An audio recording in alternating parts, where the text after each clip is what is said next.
രാവിലെ എഴുന്നേറ്റ് സുബ്ഹ് നിസ്കാരത്തിൽ ഖുനൂത്ത് ഓതിയിട്ട് പടച്ചവനെ നീ ഞങ്ങൾക്ക് വല്ല ശർറുകളും വിധിച്ചിട്ടുണ്ടെങ്കിൽ വഖിനാ ശർറ മാ ഖളൈത്.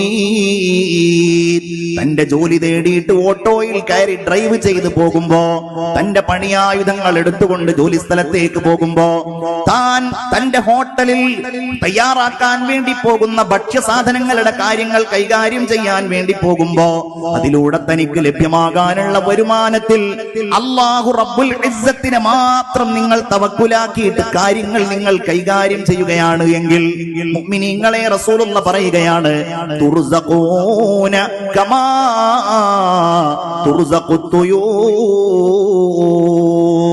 പക്ഷികൾക്ക് ആഹാരം നൽകപ്പെടുന്നത് പോലെ നിങ്ങൾക്ക് അല്ലാഹു ആഹാരം നൽകുന്നതാണെന്ന് ഹബീബായ നബിയുനാ മുഹമ്മദ് മുസ്തഫ. പക്ഷികൾക്ക് എങ്ങനെയാ? അവ നമ്മളെപ്പോലെ ചോറ് വെക്കുന്നില്ല. അവക്കുള്ള പുഴുക്കൾ, അവക്കുള്ള ധാന്യങ്ങൾ എല്ലാം അല്ലാഹു ക്രമീകരിച്ചു വെച്ചിട്ടുണ്ട്. അത് കാരണത്താൽ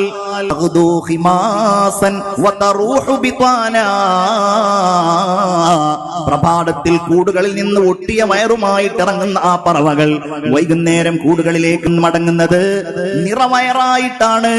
ഭക്ഷണ സാധനങ്ങൾ ആവശ്യത്തിന് ലഭ്യമായിട്ട് സന്തോഷിച്ചിട്ടാണ്. സയ്യിദുനാ മുഹമ്മദുർ റസൂലുള്ളാഹ്